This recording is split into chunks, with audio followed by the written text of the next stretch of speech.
আসসালামু আলাইকুম দর্শক, আমন্ত্রণ জানাচ্ছি বিয়ন বড় sports present dugout dialog powered by বিঠল বিডি। বিপিএল চলছে এবং আমরা অনেক জল্পনা কল্পনা এবং ঝামেলা ঝঞ্ঝাটের পরে যে বিপিএলটা এখন চলছে, এই বিপিএলটাই কিন্তু আকাঙ্ক্ষিত ছিল আমাদের কাছে, সবার কাছে আকর্ষণীয় ছিল এই বিপিএলটা, যে এমন একটা কম্পিটিটিভ বিপিএল আমরা দেখতে চেয়েছিলাম। শেষের দিকে হলেও যে কম্পিটিশনটা আমরা দেখতে পাচ্ছি, এটাই আমাদের কাছে কাম্য ছিল। আমরা ফাইনালের আগে যে অ্যানালাইসিসটা করতে বসেছি, সেখানে আমাদের সাথে এই পুরো সিজনে যে অ্যানালিস্ট আমাদেরকে এই অ্যানালাইসিসগুলো দিয়েছেন, কার খেলা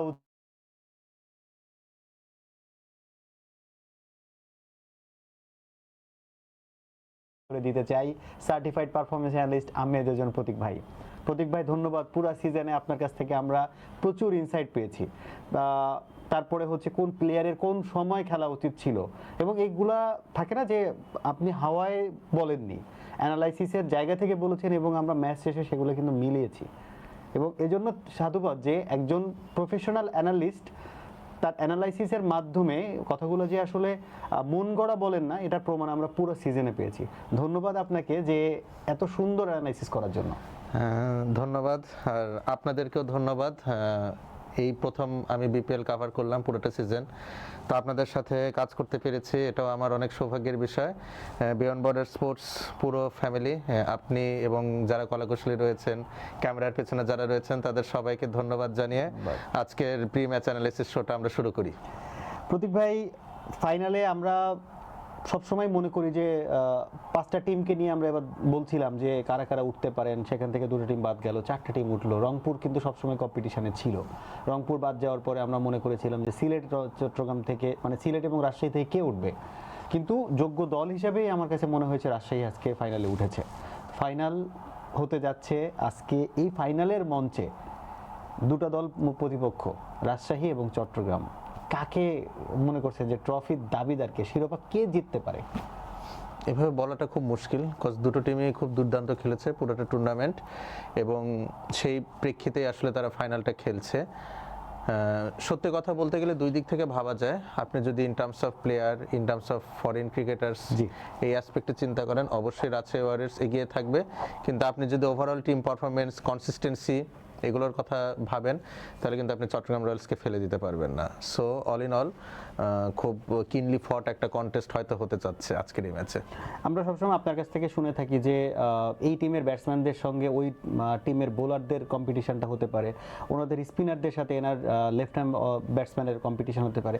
এই দুই দলের যে ইনিংসটা আপনি দেখছেন, যে মানে স্কোয়াডটা খেলতে যাচ্ছে, স্কোর পরে জানবো আপনার কাছ থেকে, আগে জানতে চাই যে কার সঙ্গে কার কম্পিটিশনটা আপনি দেখতে চাচ্ছেন। সেই ক্ষেত্রে বলতে গেলে যদি রাজশাহী ওয়ারিয়র্স আগে টস জিতে ব্যাটিং করে বা তারা চেসও করে, কি ব্যাটেলটা হতে যাচ্ছে হয়তো সাহেবজাদা ফারহানের সাথে শরীফুল ইসলামের। এই ব্যাটেলটা আসলে যে জিতবে তারা কিন্তু একটা মেন্টাল অ্যাডভান্টেজ পেয়ে যাবে, শরীফুল যে ফর্মে। হ্যাঁ, এবং সাহেবজাদা ফারহানও লাস্ট কিছু ম্যাচে স্টার্ট পেয়েছেন। সো এই একটা বিষয় দেখার মতো থাকবে। আবার আপনি যদি দেখেন আমাদের নাইম শেখ বেশ ভালো খেলছেন, এবং মোহাম্মদ বেগ, আমি কিন্তু পুরোটা টুর্নামেন্ট তাকে অনেক হাইলি প্রেস করেছি, এবং হাসান নওয়াজকে যখন তাকে রেখে খেলানো হলো, আমি তখনও বলছিলাম যে he should play ahead of Hasan Nawaz, strike rotate করে খেলার কথা। তো সেই ক্ষেত্রে বিনোরা ফার্নান্ডোর সাথে মোহাম্মদ বেইগের একটা ম্যাচ আপ হয়তো হতে পারে দুটো টিমের। এটা একটা খুব আকর্ষণীয় বিষয় হতে যাচ্ছে। আর আরেকটা ব্যাপার, শেখ মেহেদী এবং তানভীর ইসলাম চট্টগ্রাম রয়্যালসের খুবই দুর্দান্ত দুজন স্পিনার, পুরোটা সিজন ভালো করেছেন। পক্ষান্তরে রাজশাহী ওয়ারিয়র্সে মুশফিকুর রহিম যদিও প্রথম দুটো ম্যাচ প্লে অফে ভালো করতে পারেননি, আই বিলিভ ফাইনাল উনি ভালো করবেন। অ্যালং উইথ কেন উইলিয়ামসন রয়েছেন, দুইজনই হচ্ছে স্ট্রাইক রোটেশনের জাদুকর, এবং শেখ মেহেদী এবং তানভীর ইসলাম দুজনই টি-20-র আদর্শ স্পিনার। তো এই একটা ম্যাচ আপও হয়তো আমি দেখার জন্য মুখিয়ে রয়েছি। বিনোরা ফার্নান্ডোর কথা বলতেই হয়। ওনাকে আমরা লাস্ট 3টা ম্যাচে কন্টিনিউয়াস কিন্তু আমরা দেখেছি যে বোলিংয়ে প্রচণ্ড স্ট্রাগল করে বল করছেন, রান আপ কমিয়েছেন, মানে একটু সোলো রান আপে বল করছেন, তারপরেও উনি মানে কন্টিনিউয়াস মানে ডোমিনেট করে কিন্তু খেলছেন। এটা আপনার কাছে কেমন মনে হয়েছে? দুর্দান্ত আসলে বিনোরা ফার্নান্ডোর পক্ষ থেকে। এবং পাশাপাশি সত্যি কথা বলতে গেলে কি, যে শুরুতে আমরা যেটা বলছিলাম যে রাজশাহী ওয়ারিয়র্স, সিলেট টাইটান্স তারা যে কোয়ালিফাইড 2টা খেলে, দুটো দলই কিন্তু দুর্দান্ত ছিল। পার্থক্যটা কোথায় হয়েছে? মাঠের বাইরের ক্রিকেটে থিঙ্ক ট্যাঙ্কের ব্যাপারটা যেখানে রয়েছে, ওখানে আসলে পার্থক্যটা রয়েছে। আপনি আপনার রিসোর্সটা কিভাবে ম্যানেজ করবেন, এই জায়গাতে কিন্তু আসলে রাজশাহী ওয়ারিয়র্স বের হয়ে এসেছে। তো বিনোরা ফার্নান্ডোর এত সফলতার পেছনে কারণটা কি? আপনি দেখবেন যে ফ্লাইং গালি বা ফ্লাইং স্লিপ নিয়ে উনি লাস্ট ম্যাচে বোলিং করেছেন এবং আরিফুল ইসলামের যে উইকেটটা পেয়েছেন বিনোরা ফার্নান্ডো, ওখানে কিন্তু আসলে রাজশাহী ওয়ারিয়র্স ম্যাচ অনেকটা এগিয়ে গিয়েছিল। সো এই যে একটা লিমিটেশন নিয়ে বিনোরা ফার্নান্ডো খেলছেন, কিন্তু তার এই লিমিটেড অপশনগুলোকে কতটুকু আপনার ক্ষুরুধার করা যায়, এটার জন্য যে থিঙ্ক ট্যাঙ্কের অবদানটা, এটা কিন্তু আসলে রাজশাহী ওয়ারিয়র্সকে এই পর্যায় পর্যন্ত নিয়ে এসেছে। কারণ আমরা এই টুর্নামেন্টের প্রথম থেকেই বলছিলাম যে রাজশাহী কম্পিটিটিভ একটা দল, কিন্তু আপনি বলছিলেন যে হয়তো প্লে অফের জায়গা থেকে ওনারা স্ট্রাগল করতে পারেন কারণ ওনাদের ফরেন রিক্রুটটা একটু ওই লেভেলের ছিল না, তারপরেও কিন্তু কামব্যাক করা এবং টিমটাকে কিন্তু ভালো একটা শেপে নিয়ে আসা। এবং এই যে কেন উইলিয়ামসের লাস্ট মোমেন্ট ইনক্লুশন, এটা কিন্তু আসলে একটা হিউজ চেহারাই রোল প্লে বদলে করেছে। দিয়েছে দলের। আপনি দেখেন at one stage in qualified two warriors were 80-5, ওই জায়গায় যদি কেন উইলিয়ামসন না থাকতো ম্যাচ কিন্তু তারা এত ডিপে নিতে পারতো না, 120 এর মধ্যে হয়তো ক্লোজ হ্যাঁ। হয়ে যেতে পারতো। তো আমার এটা একটা আশঙ্কা ছিল যে আপনি এসএ টি20 খেলেছেন ভিন্ন একটা পরিবেশে, আপনি যেদিন ম্যাচ সেদিন সকালে পৌঁছেছেন, নেমেই এইভাবে ডেলিভার করা এটা একটা কঠিন বিষয় মনে হচ্ছিল আমার, কিন্তু কেন উইলিয়ামসন যে আসলে এত প্রফেশনাল একজন ক্রিকেটার, সেই জায়গায় উনি আমাদেরকে ভুল প্রমাণ করে পারফর্ম করে রাজশাহী ওয়ারিয়র্সকে ফাইনালে নিয়েছেন। এটা সত্যিই আসলে প্রশংসার দাবিদার যে একজন প্রফেশনাল ক্রিকেটার কতটা প্রফেশনাল হলে সকালে নেমে উনি বিকালবেলা ম্যাচ খেলতে নেমেছেন এবং সেটা প্রপারলি পারফর্মও করছেন।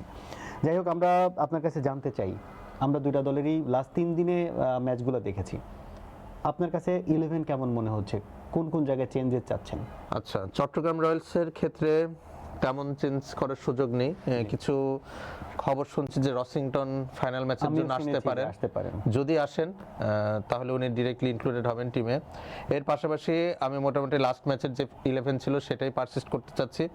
ওপেনিংয়ে বেগ এবং নাইম শেখ, নাম্বার 3-তে আমি মাহমুদুল হাসান জয়কে দেখতে চাচ্ছি, যদিও লাস্ট ম্যাচে মাহমুদুল হাসান জয়কে খেলানো হয়নি নাম্বার 3-তে, কজ ওপেনিং পার্টনারশিপটা অনেক বড় হয়েছিল এবং যখন প্রথম উইকেট পড়ে তখন আসলে রিকোয়ার্ড রেটটা বেড়ে গিয়েছিল। এই জায়গাটাতে পার্থক্য, যে জয়ের জায়গায় হাসান নওয়াজকে প্রমোট করা এবং উনি কিন্তু 20 রানের একটা দ্রুতগতির ইনিংস খেলেন, এই যে জায়গাটা সিলেট টাইটান্স ভুল করেছে, এই যে মেহেদী হাসান মিরাজকে আগের ম্যাচের পজিশনের মতো মুখস্থ ব্যাটিং পজিশনে বসিয়ে দিয়ে। তো মাহমুদুল হাসান জয় নাম্বার 3-তে, হাসান নওয়াজ নাম্বার 4-এ, শেখ মেহেদী নাম্বার 5-এ, দেন আপনার finishing role Asif Ali and Aamer Jamal তারা প্লে করবেন। এর পাশাপাশি উইকেট কিপার রয়েছেন জাহিদুজ্জামান এবং লাস্টে 3 জন বোলার তানভীর ইসলাম, শরীফুল ইসলাম এবং মুকিদুল মুগ্ধ। এটা হচ্ছে আমার হচ্ছে চট্টগ্রাম রয়্যালসের লাইন আপ। এখন এখানে আপনি দেখেন যে বিদেশি মাত্র রয়েছে 3 জন, রয়েছেন হাসান নওয়াজ, মির্জা বেগ, আসিফ আলী অ্যান্ড আমির জামাল। এখন রসিংটন যদি আসে হয়তো মির্জা বেগকে বসতে হতে পারে, বাট আমার যেটা মত যে যেই দলটা আসলে কোয়ালিফায়ার রান জিতেছে ফাইনালে খুব বেশি রদবদল না করে এই স্কোয়াডটাই খেলানো, unless any foreigner Gates injured. এখন যদি আমি আসি রাজশাহীর ক্ষেত্রে, এখানে কিছু চপ অ্যান্ড চেঞ্জ আমি দেখতে চাচ্ছি, বিশেষ করে বোলিংয়ে। আপনি দেখবেন যে চট্টগ্রাম রয়্যালসে বেশ কিছু ব্যাটার ডান হাতি রয়েছেন, বিশেষ করে আপনার মিডল অর্ডার বা লোয়ার মিডল অর্ডারের সবাই, হাসান নওয়াজ, শেখ মেহেদী, আসিফ আলী, আমির জামাল। এই ক্ষেত্রে আমি অবশ্যই হাসান মুরাদকে ইনক্লুড করতে চাইবো মোহাম্মদ রুবেলের পরিবর্তে, এটা একটা চেঞ্জ করতেই হবে রাজশাহী ওয়ারিয়র্সকে। এর পাশাপাশি তাদের আমি যদি 11 দেখি, opening as usual Sahibzada Farhan, Tanzid Hasan Tamim থাকবেন। এর পরবর্তীতে নাম্বার 3-তে কেন উইলিয়ামসন, নাম্বার 4-এ শান্ত, নাম্বার 5-এ Mushfiq, number 6 I would love to see জিমিন Islam, cause he is in form এবং তাকে একটু বেশি বল যেন খেলতে দেওয়া হয়। এস এম মেহরব অনেক প্রতিভাবান ক্রিকেটার, লাস্ট 2-3 ওভারে ক্যামিও খেলা দরকার হলে আই বিলিভ উনি খেলতে পারবেন। এর পরবর্তীতে আব্দুল গাফার সাকলাইন, ব্যাট হাতে বেশ ভালো ফর্মে রয়েছেন, বল তো দুর্দান্ত করছেন। If Ripon Mondal stage fit, Tanzim Hasan সাকিবের জায়গায় আমি রিপন মন্ডলকে দেখতে চাইবো এবং এর পরবর্তী 2 জন বিনোরা ফার্নান্ডো এবং আমি যে চেঞ্জের কথা বলছিলাম Hasan Murad. Automatic choice Binura Fernando. ধন্যবাদ প্রতীক ভাই। আমরা আপনার কাছ থেকে জানছিলাম যে কেমন 11 কিংবা কেমন হতে যাচ্ছে আজকের ম্যাচ, এবং আমরা আশা করি লাস্ট ম্যাচটা বিপিএল তার সম্মানার্থে তার কোয়ালিটি পারফরমেন্স দুইটা দলই দেখাবে এবং এটা খুব লড়াই করার একটা ম্যাচ আমরা দেখতে চাই। হ্যাঁ, আমারও এটা আশা, যদিও ফাইনালগুলো খুব বেশি কম্পিটিটিভ হয় না, অনেক প্রেসার থাকে, তো যে কোনো একটা দল আসলে পিছিয়ে পড়ে। বাট আপনি লাস্ট ফাইনালটা দেখবেন চিটাগং কিংস এন্ড ফরচুন বরিশালের ম্যাচটা কিন্তু বেশ জমজমাট ছিল, তো আশা করি ওরকমই একটা ম্যাচ হবে এবং সেই ম্যাচে কিন্তু বিনোরা ফার্নান্ডো পরাজিত দলে ছিলেন, তো আশা করি এবার হয়তো রিপিট হবে না, এটাই চাওয়া। ধন্যবাদ প্রতীক ভাই। দর্শক, আমরা এতক্ষণ আপনাদের জানাচ্ছিলাম যে আজকের ম্যাচ কেমন হতে যাচ্ছে, রাজশাহী ভার্সেস সিলেটের ম্যাচ। সরি, আমি আসলেই রাজশাহী এবং সিলেটকে এত পরিমাণ ওন করে ফেলেছি যে এখনো পর্যন্ত ওই ফাইন মানে কোয়ালিফায়ার 2 থেকে বের হতে পারিনি, প্লে অফ থেকে। যাই হোক, আমরা ফাইনাল ম্যাচের আগে আমরা দর্শকদেরকে জানাতে চাই আপনাদের কেমন লেগেছে এবারের বিপিএল, কেমন দেখেছেন চারটা দল যারা আসলে প্লে অফ খেলেছেন, এই ব্যাপারগুলো আমাদেরকে জানাবেন আমাদের কমেন্ট বক্সে। এবং ফাইনালের মিড ব্রেক এবং পোস্ট ম্যাচ অ্যানালাইসিস দেখার আমন্ত্রণ জানিয়ে শেষ করছি। ভালো থাকবেন, সুস্থ থাকবেন, আসসালামু আলাইকুম।